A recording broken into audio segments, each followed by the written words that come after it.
Entonces, vamos a pasar a partir de estas dos preguntas, ¿qué hace el administrador y cómo lo hace? Vamos a ver en detalle lo que propone Fayol. Y con respecto a la primera pregunta, ¿qué hace la función administrativa? O sea, ¿qué hace el administrador? Vamos a ver cuáles son los 5 elementos de la función administrativa que nos propone Fayol. Los 5 elementos son la planificación, la organización, la dirección, la coordinación y el control. Fíjense, así como nosotros hablamos en la clase pasada de que había algunos principios de Taylor que ya no se cumplían, por ejemplo, el de los 8 capataces funcionales, eso olvídate, eso ya no se cumple. Por el contrario, muchísimas de las propuestas de Fayol siguen vigentes hoy día. O sea, que si ustedes, por ejemplo, tienen algún compañero que esté estudiando en nuestra UCAB, esté estudiando en la Escuela de Administración y Contaduría, pregúntenle a su compañero, a su amigo que entró a estudiar administración, qué principios de administración les están enseñando o qué ve en la carrera de administración. Sorpréndanse, es esto, porque estos son los principios de la administración que propuso Fayol a finales del siglo XIX, sí, pero que no por ello han dejado de estar vigentes. Entonces, ¿cuáles son estos 5 elementos de lo que hace o de qué hace el administrador? ¿Qué hace el gerente? Bueno, el administrador planifica. Planificar no es otra cosa que definir la mejor manera de llegar al resultado, la mejor manera de llegar a la meta. ¿Qué hace el administrador? Organiza. Organizar no es otra cosa que arreglar a los empleados. Arreglar a los empleados es, bueno, aquí tengo el organigrama y Daniela Ramírez va a ocupar esta posición como analista y Constanza Caruso va a ocupar esta posición como subgerente. ¿Por qué? Porque Daniela tiene una formación muy buena como analista. ¿Y por qué? Porque Constanza la necesito porque ella es industriólogo y me va a garantizar esta función como subgerente de no sé cuánto. El organizar, el arreglar a los empleados es la función de organización. La función de dirección, que no es otra cosa que la fijación de metas a los empleados. Una vez que yo coloqué en el organigrama a cada persona en su cargo, luego yo le digo a cada persona, le digo, Caterina, tus metas en tu cargo son estos. Y Fabiana Torrealba, tus objetivos en tu cargo son estos. Una vez que entonces, fíjate, he planificado, he organizado, he dirigido, el siguiente elemento es coordinar. Todo eso, armonizarlo, armonizar cada logro de objetivo, cada cargo en el organigrama, cada meta de cada cargo y al final de toda esa coordinación, el control, que no es otra cosa que la comparación de las actividades contra las metas. O sea, yo me había propuesto como meta que íbamos a producir 5 unidades y vamos a comparar en realidad cuántas produjimos. Habíamos puesto como meta 5 y produjimos 6. Ah, fíjate, superamos la meta. Ese es el control. La comparación de las actividades realizadas contra las metas propuestas. Entonces, si lo ven, les pregunto, ¿lo ven? ¿Lo ven claro? Les pregunto, o sea, podemos abrir los micrófonos o usar el chat. ¿Lo ven claro los elementos de la función administrativa? ¿Lo ven claro qué hace un administrador? ¿Qué hace un gerente? Si les pregunto, ¿qué hace un gerente? Tú me dices, el gerente, lean conmigo los 5 elementos. Si yo te pregunto, ¿qué hace? No voy a repetir la pregunta, ¿qué hace la función administrativa? Lo digo directamente en el cargo, en el rol. Te digo, ¿qué hace el gerente? Tú me vas a contestar y fíjate los elementos. Tú me vas a contestar, el gerente planifica, el gerente organiza, el gerente dirige, el gerente coordina y el gerente controla. Bueno, esto es Fayol. Y así como Taylor fue genial en su momento para proponer todas esas maneras de organizar el trabajo del obrero para hacerlo eficiente, así es genial Fayol en su momento. ¿Por qué? Porque tú puedes hoy, así como en la clase pasada dijimos, no es justo criticar a Taylor hoy 2020 diciendo, oye Taylor, tú eras un explotador, oye Taylor, ¿cómo ponías a las personas a hacer esos movimientos repetidos así? Eh, no es justo, era lo que había. Ahora veamos con Fayol. cuando con Fayol decimos, wow, mira lo que propone Fayola y decimos, realmente hay una genialidad, digamos, notable en estos personajes, tanto en Taylor como en Fayol. ¿Por qué? Porque tú puedes decir, oye, vuelvan a leer conmigo los elementos, planificar, organizar, dirigir, coordinar, controlar. Obvio, tú puedes, hoy 2020, tú puedes decir, obvio, gran cosa la que descubrió Fayol.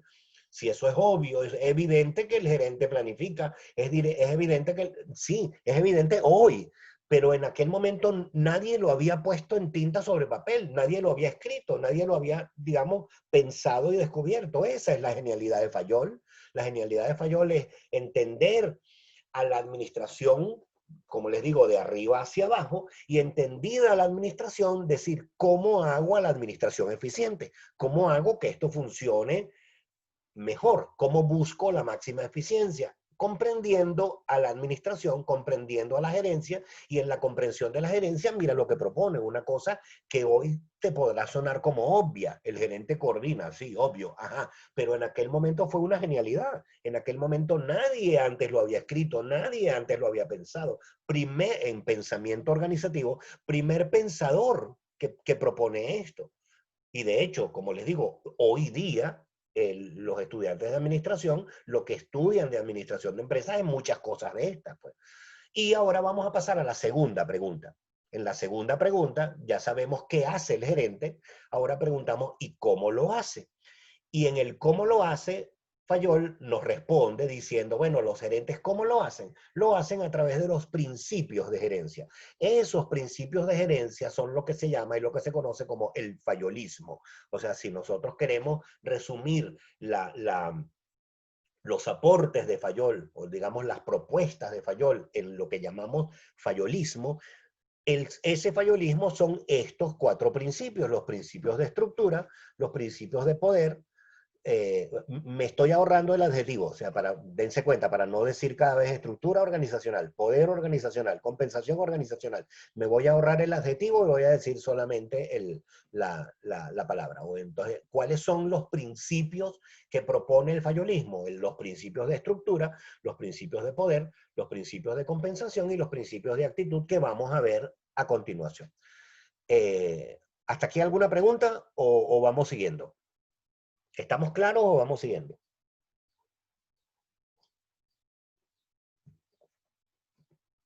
Estamos claros, nadie, claro, perfecto. Ok, entonces vamos a ver en detalle estos cuatro principios, por favor. Comenzamos con el principio de estructura, ¿sí? O los principios de estructura.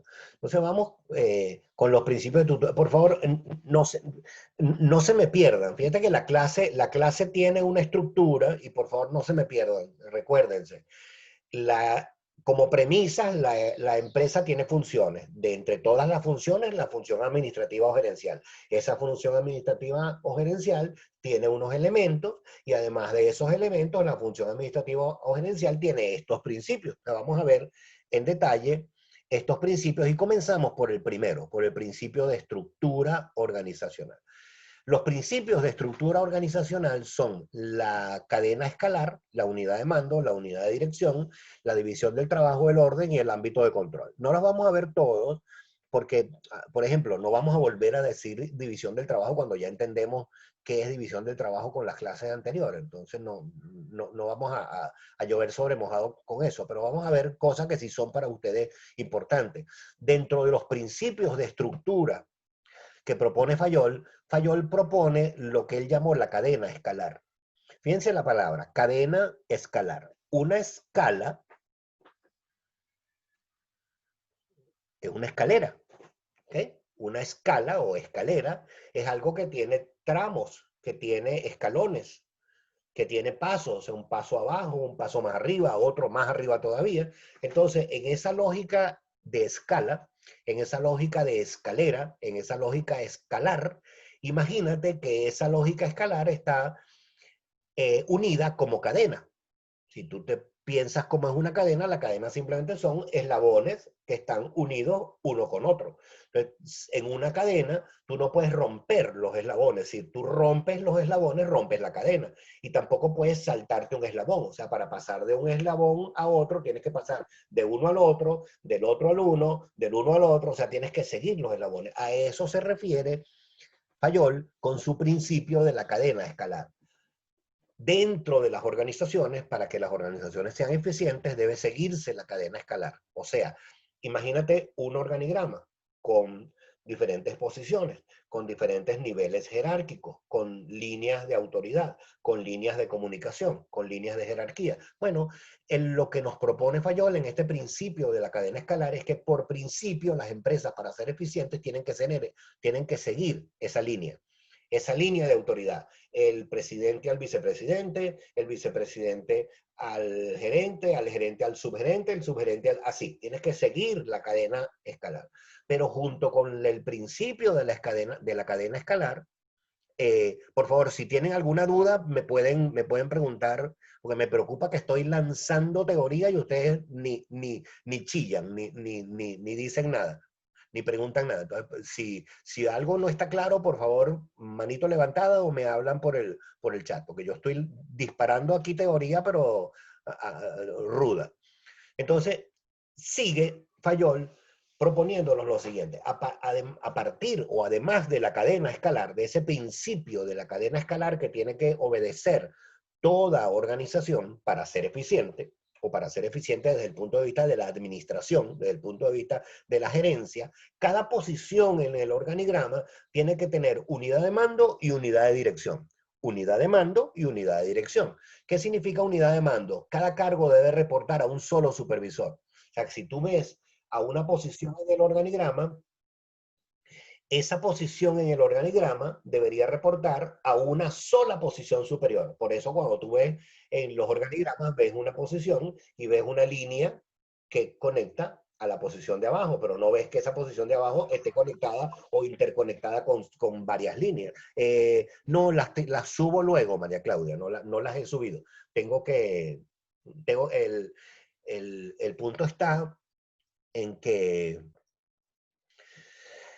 entonces en el chat tenemos unas preguntas. ¿Los capataces no eran supervisores? Sí, claro, es un sinónimo. O sea, supervisor y capataz es sinónimo. O sea, decir capataz y decir supervisor es sinónimo. Entonces, si Luis Loreto está preguntándose que si los capataces son supervisores, debe ser porque a Luis Loreto le está haciendo ruido que Fayol dice un cargo a un supervisor, mientras Taylor decía un cargo tiene 8 supervisores. Seguramente eso es el cortocircuito que tiene Luis en este momento, pero bueno, solo solo lo resolverás cuando leas en Fayol. Fayol tiene en su capítulo, tiene un capítulo, en su libro tiene un capítulo donde él no lo critica, donde él habla de Taylor.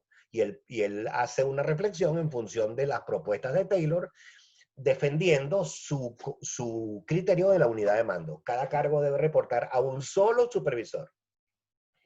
Solo que Taylor entonces lo que dice es que en efecto cada cargo reporta a un solo supervisor de tiempo, un solo supervisor de sueldo, un solo supervisor y así es que él monta los 8, ¿sí? Daniela Zenini dice en tiempos claros, fíjate, una persona en tiempos modernos se ve el capataz súper claro. Claro, una persona que no hace el trabajo, sino que le está diciendo al otro cómo lo hace y dónde lo tiene que hacer. Y sigo entonces. Leonardo de Leca dice, Fayol se refiere a que nadie tenía más que un supervisor. Exacto. Eso es lo que propone Fayol, Leonardo. Estás en lo cierto. Nadie, quiero decir, ningún cargo podía tener más de un supervisor. Digamos, por los criterios de eficiencia que proponía Fayol en la gerencia, en la administración. Ahora vamos a ver la unidad de dirección. Que fíjate, disculpen, unidad de mando y unidad de dirección van de la mano con la cadena escalar. Pues ya les dije cuál es la lógica de la cadena escalar. Tú sigues la línea de jerarquía y tú no puedes romper los eslabones de esa cadena. Esa cadena sigue unidad de mando, o sea, cada quien reporta a un solo supervisor, y unidad de dirección. Cada cargo atiende a un solo proyecto. O sea, si tú eres, por ejemplo, un analista de nómina, tú solo atiendes nómina, no atiendes además reclutamiento, o no atiendes además evaluación de desempeño. No, tú atiendes tu cargo nada más. Y como les dije, no los vamos a ver todos porque es mucha información y no vamos a hablar sobre cosas que ustedes ya conocen porque ya hablamos con Taylor. Pero vamos a hablar del ámbito de control. El ámbito de control, que también alguna literatura, si ustedes leen alguna literatura por ahí, van a encontrar que el ámbito de control se le llama también tramo, como los mismos tramos de la escalera, se le llama tramo de control. El ámbito de control. El ámbito de control es otro de los principios que propone Fayol, que tiene que ver con el número de supervisados directos de un cargo. El ámbito de control no es una característica, ni es, digamos, una condición. El ámbito de control no es mucho, no es poco, no es bastante, no es nada. El ámbito de control es un número arábigo, un número que cuenta, 1, 2, 3, 4. El número de supervisados directos de un cargo. Entonces, Fayol lo propone así porque para Fayol es muy importante tener conciencia de cuánto es el ámbito de control de cada cargo, o sea, cómo hace eficiente a un cargo la supervisión de las personas o de los cargos que están por debajo con un ámbito de control, digamos, si digo no tan grande, ustedes me van a decir, no se dice grande, se dice chiquito, sino se dice en número. Bueno, pero ustedes me entienden cuando lo quiero decir así. Por ejemplo, pensemos en nuestro rector Francisco Virtuoso. El rector Virtuoso es el rector de toda la Universidad Católica Andrés Bello. Como rector de toda la Universidad Católica Andrés Bello, él tiene por debajo de sí a toda la universidad. Él tiene todos los profesores, a todos los estudiantes, a todos los obreros, a todos los empleados, a todo el mundo está por debajo de él. Pero yo te pregunto, ¿cuál es el ámbito de control del rector? 4. El ámbito del ámbito de control del rector es 4. Recuérdense, lean conmigo, el número de supervisados. Entonces tú no dices poco, mucho, lo que dice es un número. ¿Qué número es? 4. ¿Por qué 4? El vicerrector administrativo, el vicerrector académico, la secretaria y el vicerrector de asuntos estudiantiles. Ya está. Y tú dices, bueno, pero que hay un montón de profesores. Bueno, los profesores le rinden al director de la escuela. Como en mi caso, yo le rindo a Clemencia Abad, que es la directora de mi escuela, de nuestra escuela. Y los directores de la escuela le rinden a los decanos, en nuestro caso, a Ronald Balsa, que es nuestro decano de la Facultad de Ciencias Económicas y Sociales, y los decanos al vicerrector académico. O sea que ven la cadena escalar, ven la línea de jerarquía, ven la línea de autoridad. ¿Sobre mí tiene autoridad el rector? Pues claro, pero la autoridad directa la tiene la directora, que es a quien yo reporto, porque yo reporto a un solo supervisor. ¿Y sobre quién tiene autoridad la directora? Sobre sus profesores que están abajo y los empleados de la escuela. Pero la directora, ¿a quién reporta? Reporta al decano, porque cada cargo reporta a un solo supervisor. Entonces, ¿a quién tiene por debajo el decano? A los directores de las escuelas. Es como una pirámide, exactamente, pero digamos una pirámide, sí, Leonardo, una pirámide, pero una pirámide donde hay líneas de jerarquía, de autoridad, de comunicación. Una pirámide donde tú tienes que tener esa lógica. Y de nuevo, piensen en Fayol. ¿Por qué Fayol propone esto? Porque Fayol, así como Taylor dijo, ¿cómo hago eficiente al obrero? Fayol dice, ¿cómo hago eficiente a la administración de la empresa? Entonces él piensa en todos estos principios, de nuevo, como principios para facilitar la eficiencia de la empresa desde la administración, desde la gerencia. Entonces vamos a ver los siguientes principios. Los principios de poder son la centralización, la autoridad y responsabilidad y la disciplina. De solamente permítanme tomar como detalle la centralización, los demás son también obvios, y si ustedes quieren detalle, ahí está el libro de Fayol, completito, está el libro de Fayol en su módulo 7, si quieren ver el detalle, pero no nos vayamos al detalle en esta clase porque se nos va a hacer eterna. Dice Camila, y hay divisiones y subdivisiones de los cargos dentro de la institución. Dice Priscila, ajá, y se pudiera decir que por prestigio, no, ya lo va, Andrés, por prestigio no, tienes que esperar la clase que viene. Cuando veamos Weber en la clase que viene, te vas a dar cuenta de que los cargos no son por prestigio, los cargos son por formación. Los cargos en la educación no son por prestigio, son porque digamos, este es una persona prestigiosa por sí sola, no, sino por formación. ¿Quién es el profesor de pensamiento organizativo? El mejor profesor de pensamiento organizativo. Por formación, por cumplimiento de cargo. ¿Quién es el decano? El mejor decano. No está ahí por prestigio, porque, wow, mira, es fulanito de tal que tiene mucho prestigio. No, sino porque está formado para eso.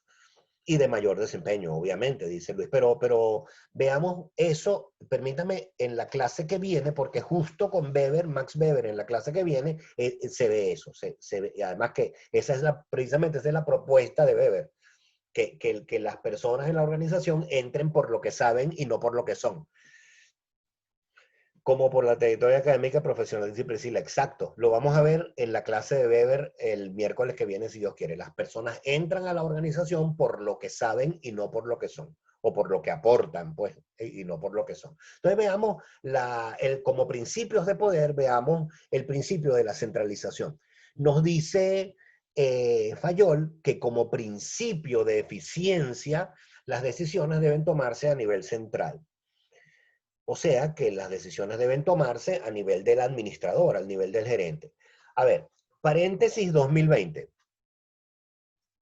Paréntesis 2020. Si hacemos un paréntesis 2020, nosotros podemos pensar que este principio de centralización está superado porque lo que se propone hoy día no es que las organizaciones centralicen las decisiones, sino por el contrario, lo que se propone es que haya descentralización. O sea, que las organizaciones permiten que las decisiones no las tome solamente el nivel central. ¿Por qué? Porque se ha demostrado que eso, por el contrario a lo que pensaba Fayol, es ineficiente. ¿Por qué? Porque hay que esperar que el nivel central se informe, hay que esperar que el nivel central decida, hay que esperar que la decisión del nivel central, siguiendo la cadena escalar, que hay que esperar que la decisión del nivel central llegue hasta donde tenía que llevar, mientras que por el contrario, lo que se ve hoy día es que las organizaciones tienden más a ser descentralizadas. O sea, supón tú que hay un organigrama así, en nosotros suponemos que hay algo como así, y pensemos, por ejemplo, en esta persona que voy a llamar F, F de focal. Esta persona focal, imagínate la relación que tiene con este que voy a llamar C por central, ¿ok? Cuando el central toma la decisión central, esa decisión central por cadena escalar tiene que ser informada a este cargo para que este cargo se la informe a este cargo para que este cargo, a ver, no sé si lo están viendo, para que este cargo se la informe a este cargo para que este cargo finalmente se la informe al focal, ¿sí? Mientras que si tú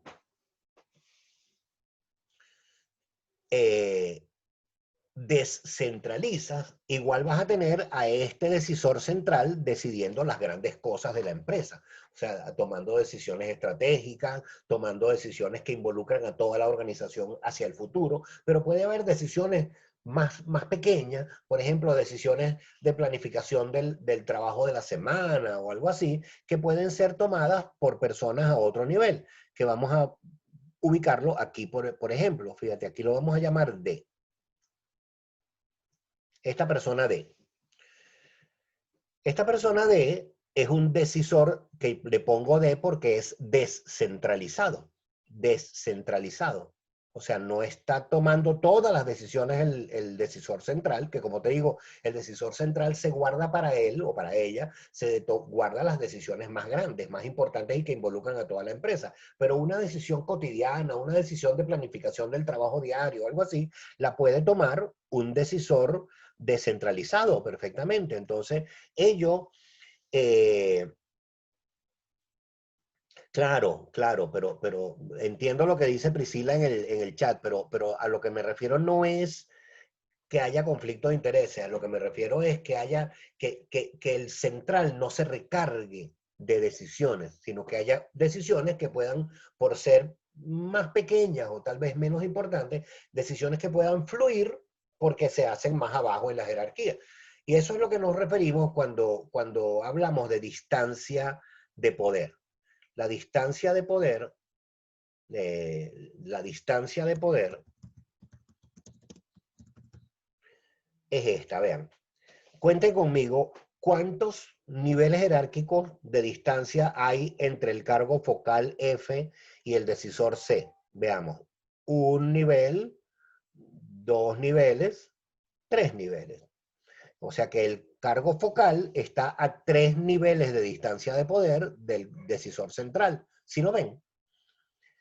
Mientras que si hay un decisor descentralizado aquí en este cargo que les he presentado acá, aquí este decisor descentralizado, les pregunto cuál es la distancia de poder de este cargo focal con respecto al decisor descentralizado. Uno, uno nada más, o sea, está mucho más cerca del poder, no del poder de la organización, sino este cargo focal está mucho más cerca del poder de decisión que si la decisión estuviera descentralizada, corrijo, que si la decisión estuviera centralizada.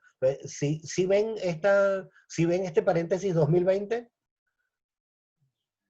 si ven por favor el paréntesis 2020, Fayol propone la centralización, sí. Fayol dice las decisiones deben tomarse a nivel central, sí, pero hoy día, 2020, es evidente que las organizaciones han cada vez más ido a una descentralización porque se ha demostrado que es evidente. Sebastián Serrano dice, ¿no sería más difícil mantener a todos en un mismo rumbo si cada... No, pero es que, no, no, por favor, que obvio, cada quien va a tomar, pero no toma sus decisiones. Lo que hace es que implementa las decisiones centrales a su nivel más abajo, pero no es que está cada quien abajo está diciendo, me dieron poder de decisión, yo voy a decidir lo que me dé la gana. No, tú decides dentro de lo que son tus parámetros y ahí es donde entra entonces, por ejemplo, lo que vemos en este segundo punto de la lámina. Ahí es donde entra, por ejemplo, un decisor descentralizado, como este cargo D que vimos en el dibujo anterior. Por supuesto, él decide a ese nivel inferior en la organización, pero él decide en función de la autoridad de decisión que le delegaron y en función de la responsabilidad que asume como decisor. O sea, que tampoco es que como puedo decidir más abajo, más abajo me refiero abajo en el organigrama. Como puedo decidir más abajo en la organización, entonces hagamos fiesta que puedo decidir. No, no, no, no. Entonces, con un, con un mínimo de autoridad y con un mínimo de decisión. Les pregunto, este cargo D que les dibujé hace unos minutos, este cargo D que le dije, le ponemos la letra D por descentralizado, tiene otro nombre. ¿Alguien puede decirme con qué otro nombre se le llama a esa, digamos, a esa condición? Pues no, a lo mejor no al cargo descentralizado, no, no lo pensemos como un cargo o como una posición dentro del organigrama, sino como la condición de haberle dado a ese cargo algún poder de decisión. ¿Alguien sabe cómo se llama eso?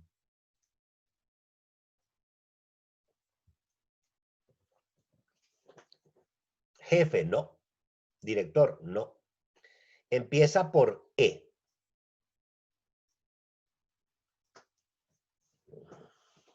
Empleado. Sigue por M y por P, pero no es empleado. Daniela, sigue, Daniela, bien. Daniela Ramírez va cerca. Emprendedor, no. Sigue. Empleador. Emprendedor, dice Camila. Empírico, dice Leonardo, no. No, porque no es Empleador. necesario, no. Sigue con O. Ajá. Empate. Empoderado. No. Ajá. Llegaste, empoderado. ¿En qué, profe? Di empoderado. ¿Sí?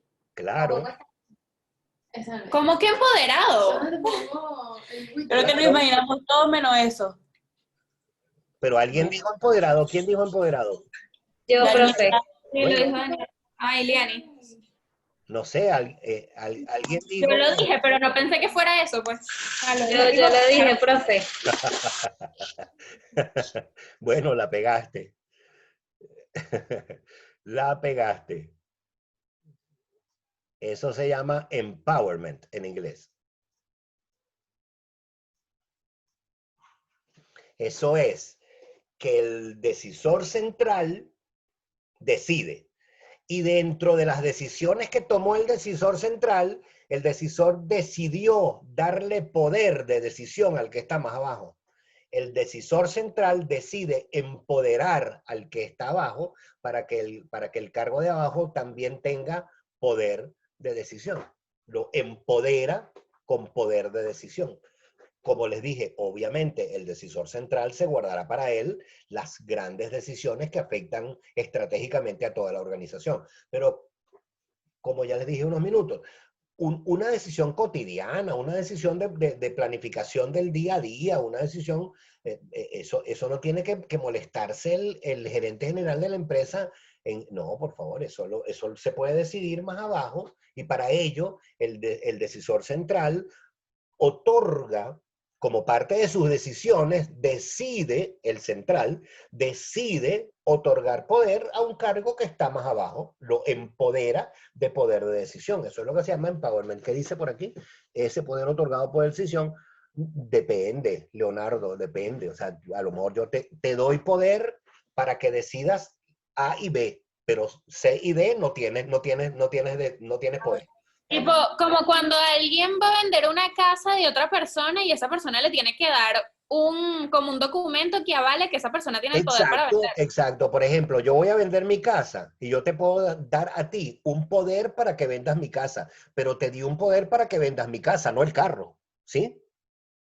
O sea, tu poder te limita y te dije, te doy poder para que me representes en la venta de mi casa, pero no en la venta de mi carro. O sea, tú tienes poder para unas cosas, para otras no. Tienes poder para decidir unas decisiones, otras no. Bueno, entonces por eso les digo, se entiende el paréntesis 2020, ¿verdad? No, de nuevo, no estoy criticando a Fayol, no estoy diciendo que Fayol lo hizo mal, ni mucho menos, simplemente estoy diciendo 100 años después, hay cosas que se han revisado y dentro de las revisiones está esta. Pues, o sea, ya el principio de centralización como parte de la lógica fayolista de la eficiencia administrativa ya no es uno de los principios que más se están usando. Ya no es uno de los, pero ello no quiere decir que todos los demás sí, o muchos de los demás se sigan.